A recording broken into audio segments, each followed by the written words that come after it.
ओम श्री गुरुभ्यो नमः। ओम सहना भवतु, सहनो भुनक्तु, सह वीर्यं करवावहै, तेजस्विनावधीतमस्तु मा विद्विषावहै। ओम शांति शांति शांति। तो डाटा इंटरप्रिटेशन हम पढ़ रहे थे, जिसमें से हमने बार ग्राफ वाला पैटर्न पिछले लेक्चर में देख लिया था। ओम आकांक्षा, ओम सुभाष। अब आज का जो पैटर्न है हमारा वो है पाई चार्ट का। कि पाई चार्ट अगर आपके क्वेश्चन में आ जाता है तो आप उसको कैसे सोल्व करेंगे। तो ये एक पाई चार्ट आपको दिया हुआ है। ठीक है। टोटल जो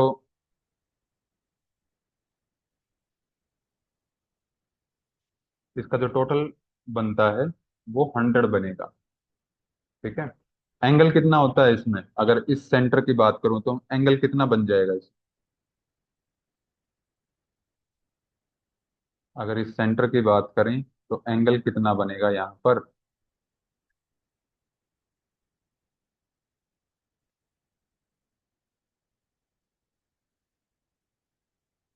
ओम केशव, कितना है ये एंगल।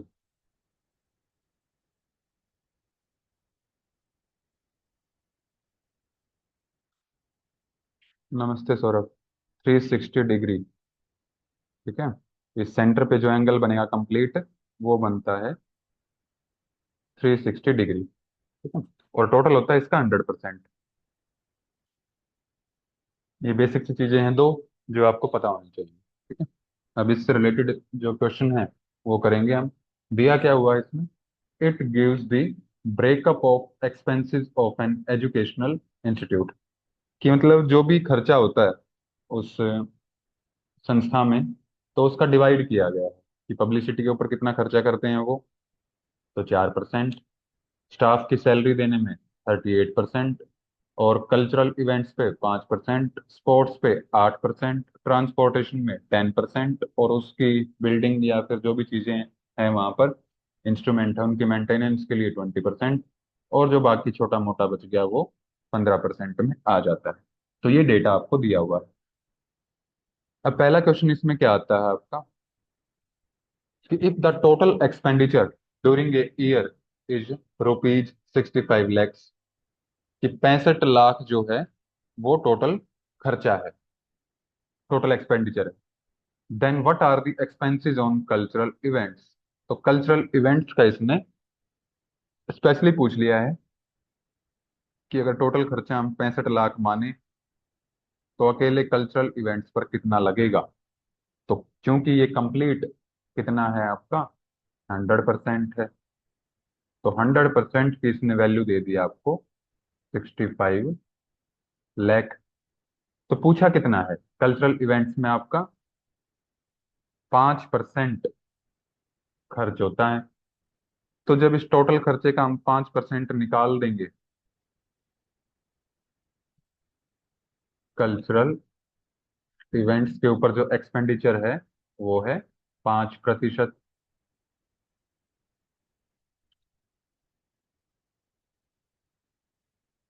तो 65 लैख का 5% हम निकाल देंगे। 5% कैसे निकालेंगे, यहाँ पर लिख देता हूँ मैं इसको। 65 का 5%।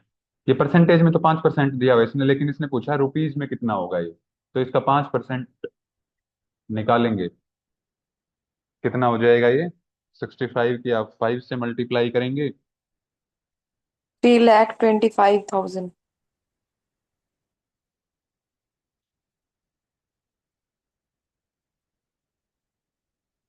तो 325 बनता है।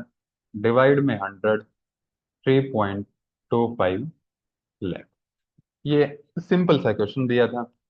तो 3.25, सी ऑप्शन इसमें आपका करेक्ट हो जाएगा। ठीक है। अब अगला क्वेश्चन आता है इसका, what is the approximate angle extended by staff salaries at the centre. कि जो स्टाफ की सैलरी है वो जो हिस्सा है उसका वो सेंटर के ऊपर कितना एंगल बनाता है, ये आपसे पूछ लिया है। ठीक है, नए पैटर्न का ये क्वेश्चन है। तो टोटल तो एंगल हो गया हमारा इतना। ठीक है, अकेले स्टाफ सैलरी वाला एंगल कितना है, तो ये वाला एंगल है। यही एंगल इसने पूछ लिया है आपसे। अब ये एंगल कोरस्पॉन्ड किसको करता है, 38% को, क्योंकि टोटल है आपका 100%। और 100% है क्या, अगर एंगल की बात करें तो टोटल एंगल है 360 डिग्री। और 360 डिग्री का अगर 38% हम निकाल दें तो क्या आ जाएगा, जो एंगल स्टाफ की सैलरी का जो कंपोनेंट है वो बनाएगा सेंटर पे। तो डिवाइड, इसको मल्टीप्लाई कर लो। तो एक जीरो से तो एक जीरो कट जाएगी आपकी। और जल्दी मल्टीप्लाई करके बताओ कितना आएगा।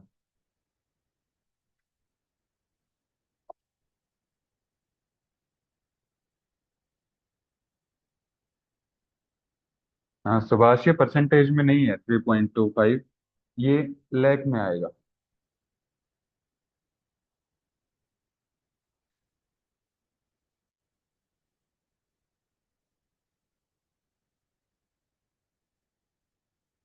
कैलकुलेशन करने में बहुत जल्दबाजी कर रहे हो और गलती कर रहे हो। 36 × 38, तो ये चला जाएगा आपका कितने पे, 8 पे, 48 4,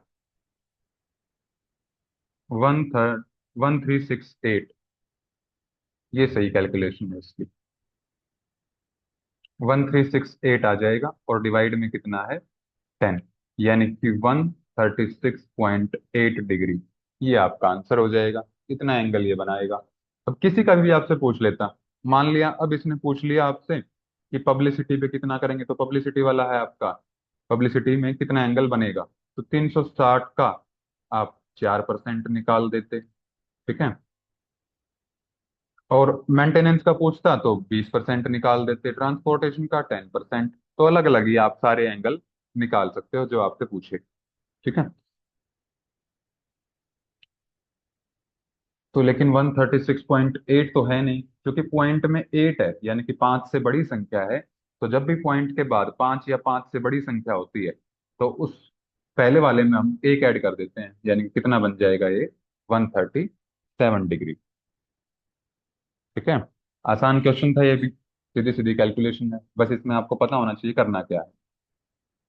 अगला क्वेश्चन इसमें पूछ लिया है आपसे, the total of which of the following heads is equal to salary expenses. कि मतलब कौन सी ऐसी चीजें हैं जिनका टोटल जब हम करते हैं तो सैलरी का जो एक्सपेंस है उसके इक्वल वो आ जाता है। तो सैलरी का है आपका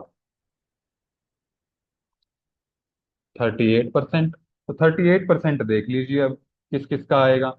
अब हम इसमें ऑप्शन देखेंगे पहले, क्योंकि उन्हीं का टोटल हम करेंगे।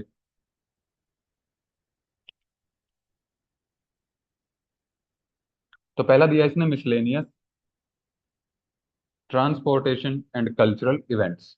तो कल्चरल इवेंट्स का है आपका 5%, ट्रांसपोर्टेशन का है 10, और मिसलेनियस का है 15। तो टोटल कितना आ जाएगा ये। हाँ जी ज्योति, कुछ पूछना है आपको। हाँ जी सर, ये मतलब आप क्वेश्चन नहीं समझ आया sir. The total of which of the following heads is equal to salary expenses. Hmm. ये स्टाफ सैलरी 38% है सर। हाँ 38% है ये। तो जो इसने ऑप्शन दिए हाँ हैं जी, वो आपको टोटल करके देखने, 38 किसका बन रहा है। ठीक मेरे है, को क्वेश्चन समझ में नहीं आया सर। जितनी सारी चीजें इसमें दी हैं, कितनी सारी चीजें दी हैं, 1 2 3 4 5 6 7, 7 चीजें इसने आपको दी। एक का इसने बोल दिया कि स्टाफ सैलरी के इक्वल बाकी 6 जो बच गई हैं, बाकी 6 किन किन को हम जोड़ें कि स्टाफ सैलरी के इक्वल उसका जो कंट्रीब्यूशन है वो आ जाए। ये पूछा है इसने। क्लियर है अब? जी सर। ठीक है। हाँ जी आकांक्षा। सॉरी सर, मैंने नहीं सुना था ज्योति जी ने क्या क्वेश्चन पूछा था। मेरा आवाज साउंड चला गया था। तो मेरा ये क्वेश्चन है कि हम्म। सर अभी ये जो इक्वल टू सैलरी एक्सपेंस जो ये क्वेश्चन में पूछा है, तो किसी के साथ भी इक्वल कर सकते हैं? हाँ, टोटल उसका 38 आना चाहिए, और जो इसने ऑप्शन दिए हैं उनमें से चूज करना पड़ेगा आपको। अच्छा, ठीक है। ओके। तो इसमें ऑप्शन पहले का तो बन रहा है आपका कितना, 30%, यानी कि ये तो नहीं आएगा। फिर अगला बनता है मेंटेनेंस का। मेंटेनेंस है आपका 20, ट्रांसपोर्टेशन है 10, और स्पोर्ट्स है 8। तो 20 और 10 30 और 8 38%, यानी कि ये तो आएगा। अब देखते हैं कि क्या और भी ऑप्शन में कुछ बनता है। मेंटेनेंस का अगेन 20, पब्लिसिटी 4, मिसलेनियस 15। तो ये आपका बन गया 39%, यानी कि ये भी नहीं आएगा। और नन ऑफ दी अबव, यानी कि सेकंड ऑप्शन आपका करेक्ट हो जाएगा, क्योंकि 38% जो जोड़ है वो सेकंड ऑप्शन में ही बन रहा है आपका। ठीक है। अगला क्वेश्चन इसमें आता है आपका, if the teachers salary is increased by 20%, then what will be the new angle extended at the centre. कि अगर जो टीचर की सैलरीज हैं वो इंक्रीज कर दी जाएं, कितनी, 20% से, तो नया एंगल कितना बनेगा सेंटर पर?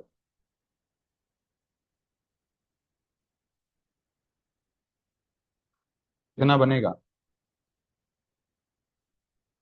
टीचर की सैलरी का हमें कुछ दे ही नहीं रखा है इसमें, जिससे हम निकाल सकें। इंक्रीज भी तो किसी में करेंगे, क्योंकि ये जो सैलरी है ये स्टाफ की सैलरी है, अकेले टीचर्स की सैलरी नहीं है ये। अगर अकेले टीचर की सैलरी लिखा होता तब हम 20% उसमें इंक्रीज कर देते, लेकिन चूंकि यहाँ स्टाफ सैलरी लिखा है, टीचर सैलरी लिखा ही नहीं है, यानी कि ये क्वेश्चन क्या है, स्टेटमेंट ही गलत हो जाएगी। ठीक है, बाकी इसके ऑप्शन चेक करते हैं। 45.6, हाँ, D option, can not be determined.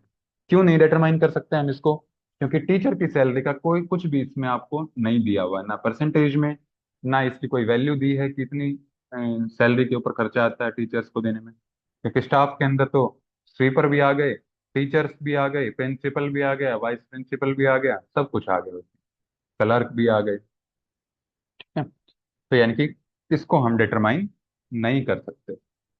तो इस तरह का भी क्वेश्चन आपके में आ सकता है, तो पहले उसके ऑप्शन जरूर चेक कर लेने हैं।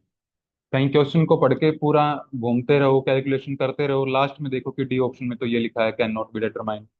ठीक है। तो इस तरह का क्वेश्चन भी बन जाता है, इसलिए मैंने ये लगाया है, ताकि आपको क्वेश्चन अगर एग्जाम में ऐसा आ जाता है तो नया ना लगे ये क्वेश्चन, कि ऐसा भी आंसर हो सकता है। ठीक है।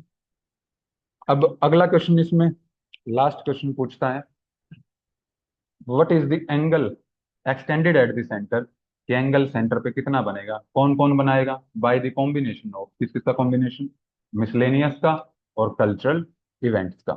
अब मिसलेनियस की जो परसेंटेज है आपकी, वो देख लो कितनी है, 15% है, और कल्चरल इवेंट्स की 5% है। ये दोनों साथ मिलके कितना एंगल बनाते हैं, ये आपसे पूछा है, यानी कि ये एंगल इसने आपसे पूछा है। ठीक है। ये तो पास पास में है, ऐसा नहीं कि पास पास वाले ही आपको देगा, हो सकता है पूछ लेता आपसे मिसलेनियस का और पब्लिसिटी का, तो भी आप इनको ऐड ही करेंगे, कुछ और इसमें नहीं करना है। तो दोनों का जो टोटल हो गया वो हो गया हमारा 20%। और 20% हम किसका निकालेंगे, क्योंकि 360 डिग्री पूरा एंगल बनता है सेंटर के ऊपर, और इन दोनों की कंबाइंड जो पार्टिसिपेशन है वो 20% की है, तो 360 का हम 20% निकाल देंगे। तो सीधा सीधा 36 × 2 72 डिग्री। तो बी ऑप्शन इसमें आपका करेक्ट हो जाएगा। तो बहुत ही, हाँ, 72। ठीक है। बहुत ही आसान क्वेश्चन था ये। अगर कोई डाउट है इसमें तो पूछ सकते हो। 5 के 5 इसके क्वेश्चन कंप्लीट हो गए। डाउट नहीं है तो वो भी कंफर्म करना है कि हम समझ गए।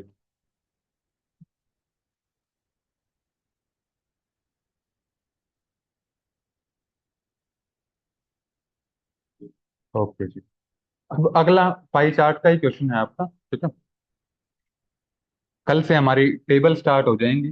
जो अभी तक क्वेश्चन मैक्सिमम बनते हैं टेबल्स के ऊपर ही बनते हैं, तो उसके ऊपर 2-3 क्लास में आपकी लूंगा, 6 से 8। उसके PYQ या फिर जो भी क्वेश्चन है हमें मिलेंगे वो करेंगे, ठीक है? तो बार ग्राफ का और पाई चार्ट का, ये दो इतने फेवरेट क्वेश्चन नहीं है UGC के अकॉर्डिंग, लेकिन पैटर्न को समझना जरूरी है।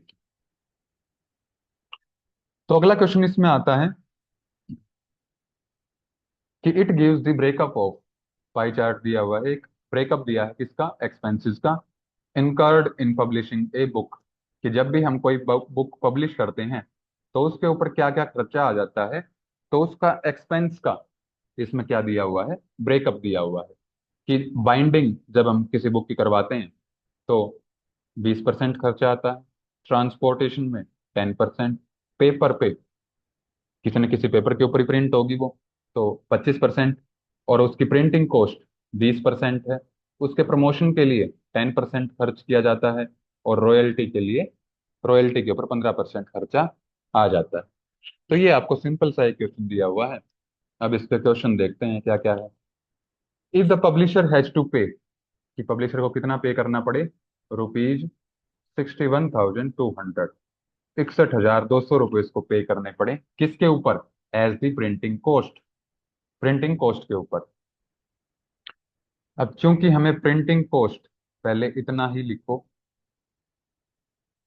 प्रिंटिंग कॉस्ट हमें दी हुई है कितनी परसेंटेज में देखें तो 20%, और अमाउंट में कितनी दे दी है ये, 61,200, यानी कि ये 20% किसके इक्वल है, 61,200 के, ठीक है। For production of a certain quantity of books, then what will be the amount of royalty to be paid for these books. तो रॉयल्टी जितनी उसके ऊपर पे की जाएगी बुक्स के ऊपर, वो कितनी होगी अगर प्रिंटिंग कॉस्ट 61,200 है तो ये हम परसेंटेज में बार बार रिपीट करके आए हैं क्वेश्चन, ठीक है। इससे सिंपल क्वेश्चन परसेंटेज का ना आपसे पूछा जा सकता है, ना कोई क्वेश्चन इससे सिंपल बनता है। तो क्या आ जाएगा कि 20% अगर आपका 61,200 के इक्वल है, तो रॉयल्टी है आपकी 15%। तो 15% किसके इक्वल होगा, तो 61,200 अपॉन में 20% मल्टीप्लाई बाय 15%। परसेंटेज से तो परसेंटेज कट जाएगी, यानी कि जो भी इसके नीचे 100 लगाओगे वो कट ही जाएगा, ठीक है। तो अब जीरो से जीरो कट गई, और कितना बना ये, 3, 3 पे गया, 0, 6, और लास्ट में भी 0। तो सीधा सीधा 3,060 मल्टीप्लाई बाय 15, 45,900 आप बोल रहे हैं, ठीक है। तो 45,900, ठीक है। थोड़ा सा कॉमन सेंस का भी ये क्वेश्चन है, आप अंदाजा लगाइए, ठीक है, कि ऑप्शन अगर ऐसे लिखे होते आपके, 65,500, 69,500, 70,100, और लिखा होता 45,900, तो क्या इस क्वेश्चन को सोल्व करने की जरूरत थी, और नहीं थी तो क्यों नहीं थी। ये हैंड रेज करके जिसको समझ में आ गया है, ये ऑप्शंस, ऑप्शंस ये वाले नहीं दिए जो नीचे लिखे हैं, मैंने मान लिया ऑप्शंस ये दिए हुए हैं। हाँ जी केशव। सर इसमें 45,900 इस वजह से हो जाएगा क्योंकि जब 20% इतना है तो 15% तो कम ही होगा उससे। हाँ ठीक है, जब 20% इसने दे दिया है कि 61,200 के बराबर है, तो 15% इसने पूछा है, तो 15% तो ऑब्वियस है कि 61,200 से कम की ही वैल्यू रहेगी। तो सीधा सीधा आप टिक कर देते, इसमें कैलकुलेशन की भी जरूरत नहीं थी, ठीक है। तो 45,900 ये ऊपर नीचे लिखे हैं, बाकी सी ऑप्शन इसमें आपका करेक्ट हो जाएगा, ठीक है। अगला क्वेश्चन आता है इसमें, if the cost price of book is ₹150, CP इसने दिया है आपको, कितना है 1, 50। Then what is the combined printing and binding cost for a single copy of the book. यानी कि कॉस्ट प्राइस इसने दिया है कि एक बुक के ऊपर जो पूरा का पूरा खर्चा आ जाता है वो कितना आता है, मान लिया 150 रुपये आ जाता है। तो प्रिंटिंग, और इसने पूछा है कि ये तो आ गया, कितने कंपोनेंट हैं ये,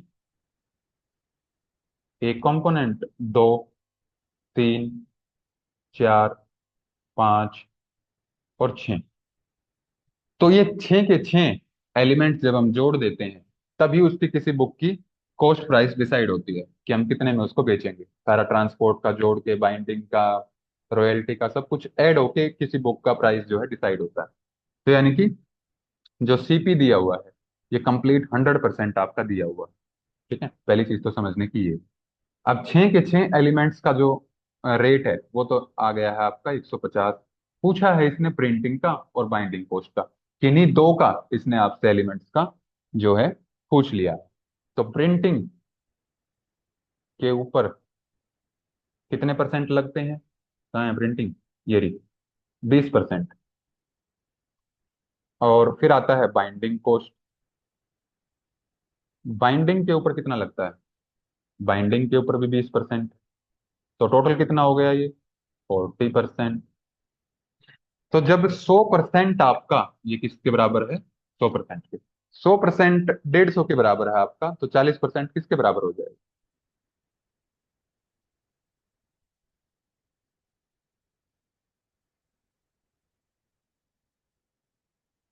150 अपॉन में 100 मल्टीप्लाई बाय 4। परसेंटेज में ही होंगे, परसेंटेज से हमारा परसेंटेज कैंसिल हो ही जाएगा, और एक जीरो से एक जीरो ये कट गई, जीरो से जीरो ये कट, तो 60 रुपीज, 60 रुपये क्या आ गया, प्रिंटिंग और बाइंडिंग का मिला के खर्चा आ गया। ठीक है, आप ऐसे भी निकाल सकते थे डायरेक्ट इसको, कि जब देख लिया है कि 40% दोनों का कंट्रीब्यूशन बनता है, तो आप सीधा 40% निकाल दो, किसका, 150 का। ठीक है, और पूरा का पूरा मेथड ये है, ऐसे ही हो जाएगा। ठीक, तो 60 रुपये यानी कि ए ऑप्शन ये इसमें करेक्ट हो जाएगा। तो यहाँ पर प्रॉफिट लॉस का भी आपसे पूछ लिया है।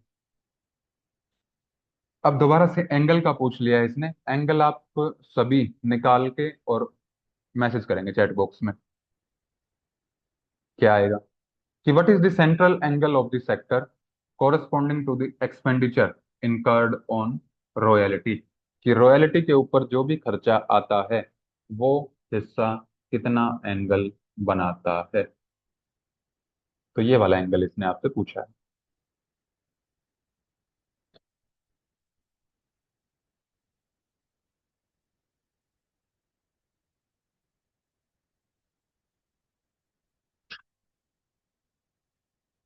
ज्यादा समय नहीं है, 1 मिनट का ही समय है आपके पास।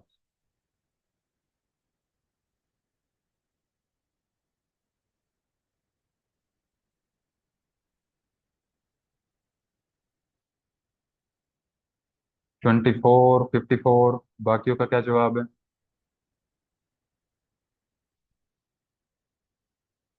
54। ठीक है, तो मेजोरिटी के साथ हम जाते हैं, तो 54 ही इसका हो जाएगा। यानी कि सीधा सीधा निकालना क्या है आपको, रॉयल्टी के ऊपर जो आता है वो 15% हिस्सा है, टोटल होता है हमारा 100%।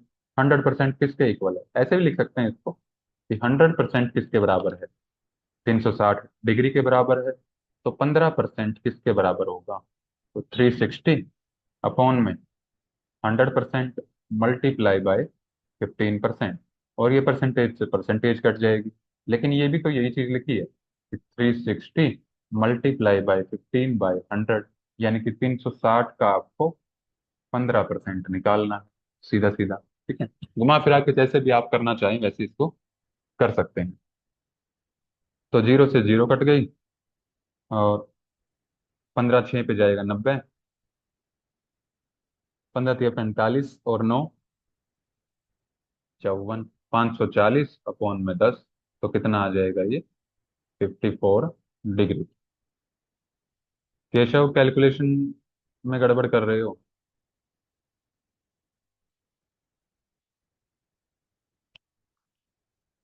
तो 54 डिग्री इसका करेक्ट आंसर हो जाएगा। अब अगला क्वेश्चन हमारा आता है इसमें कि what is the difference between, क्या निकालना है, डिफरेंस, यानी कि घटाना पड़ेगा हमें कुछ। क्या क्या घटाना पड़ेगा, प्रमोशन का और प्रिंटिंग कॉस्ट, यानी कि इन दोनों का डिफरेंस आपसे पूछा है। प्रमोशन हमारा कितना है, लिख लिख के चलेंगे हम साथ साथ, 10% है। प्रिंटिंग कॉस्ट 20% है।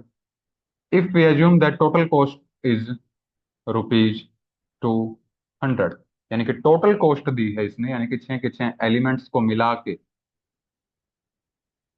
तो टोटल कॉस्ट हमारी 100% बनती है। 100% की इसने वैल्यू दी है 200%। तो अब इसने पूछा है कि जो प्रमोशन के और प्रिंटिंग के ऊपर जो कॉस्ट आती है उस दोनों में क्या डिफरेंस है। ठीक है, तो या तो आप प्रमोशन का अलग निकाल लो, यानी कि 200 का 10% निकालो, तो ये आपकी प्रमोशन के ऊपर जो कॉस्ट आती है वो निकल जाएगी। और दूसरा आता है प्रिंटिंग, कि 200 टोटल है, इसका आप कितना निकालो, 20% निकालो, तो ये प्रिंटिंग कॉस्ट आ जाएगी। और जो भी इनका आंसर आएगा उसको आप माइनस कर देंगे। ठीक है, या फिर डायरेक्ट इसी को माइनस कर लो कि परसेंटेज में कितना डिफरेंस है, परसेंटेज में है 10% का डिफरेंस, तो डायरेक्ट हम 200 का 10% निकाल लेंगे, तो इनका डिफरेंस वाला ही आंसर हमें मिल जाएगा।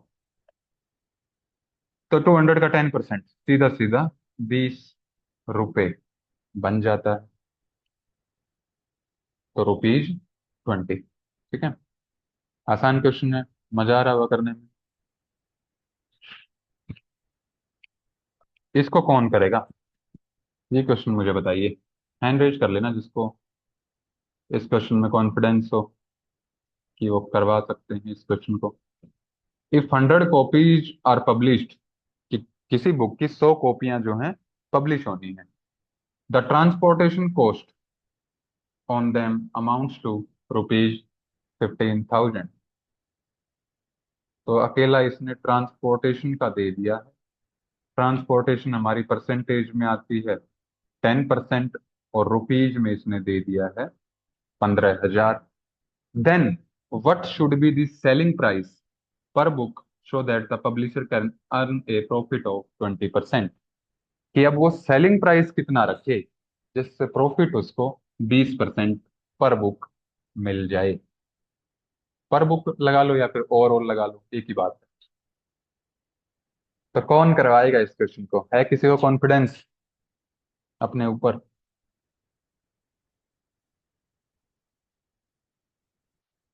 नहीं है। तो पूछा क्या क्या है इसने, पहले यही देख लो। एक तो ये लिख दिया मैंने, ये पूछा है, और दूसरा पूछा है सेलिंग प्राइस पूछा है, और प्रॉफिट पूछा है। प्रॉफिट दिया है कितना होना चाहिए, 20%। हाँ जी सुभाष, बताइए।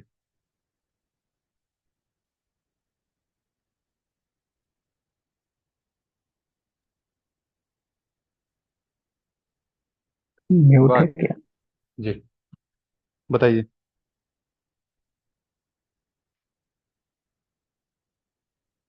अनम्यूट वाला बटन नहीं छेड़ना है किसी को भी, अनम्यूट में कर दूंगा। जी सर।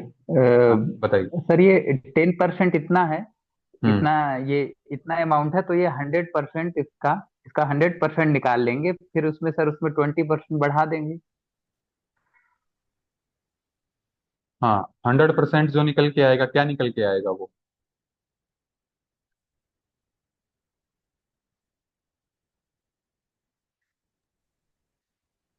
जो 100% निकल के आएगा, आप कह रहे हो 100% निकाल लें, बात आपकी ठीक है, निकाल लेंगे।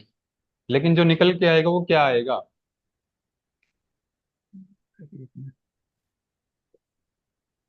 1.5 लाख आएगा सर, 1.5 लाख।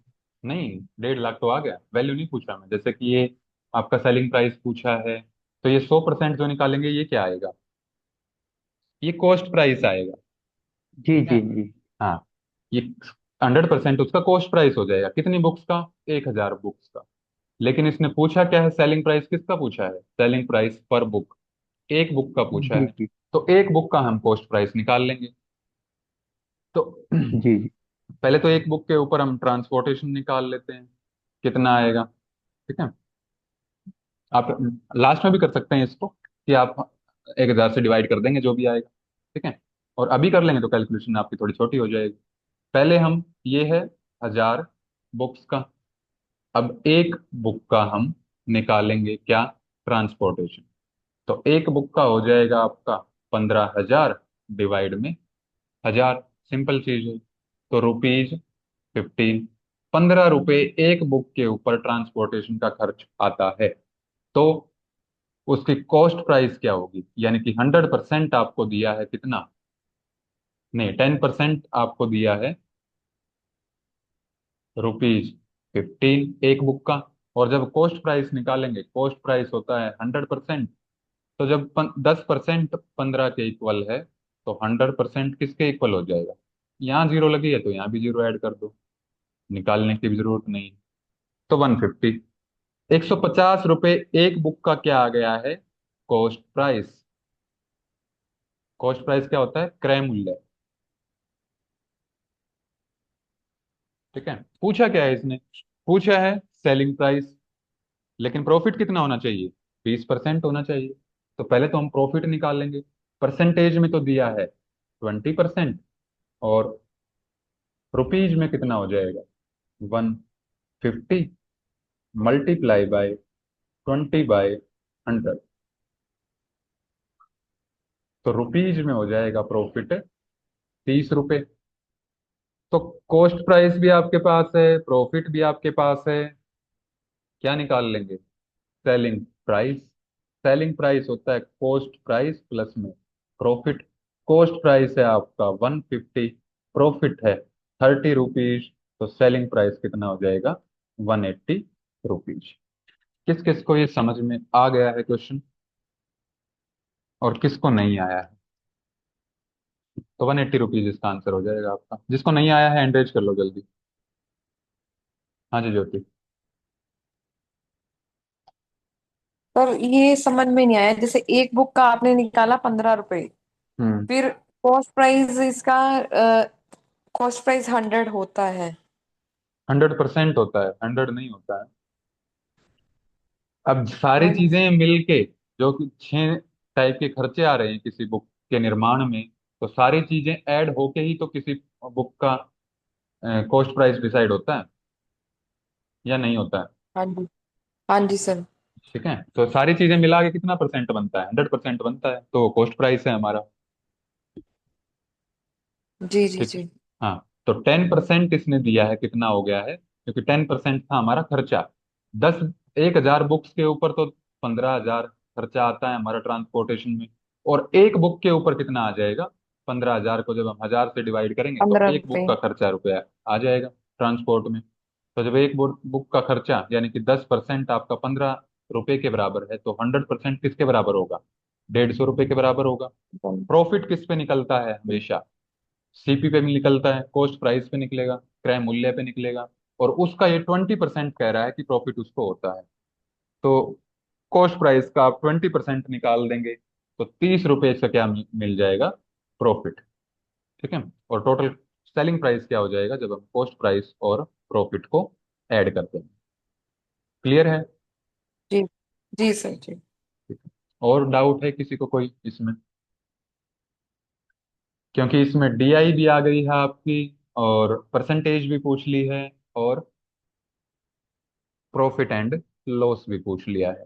ठीक है, काफी अच्छा क्वेश्चन ये बनता है। तो इस टाइप के क्वेश्चन आ सकते हैं, इसीलिए मैंने आपको वो 3 चैप्टर रिवाइज करने के लिए दिए थे। अगर परसेंटेज आपकी क्लियर होती, तो ये दो जो हमने क्वेश्चन किए हैं आज, 2 डीआई जो लगाए हैं, ये सारे क्वेश्चन आपके क्लियर हो जाते अगर परसेंटेज क्लियर है तो।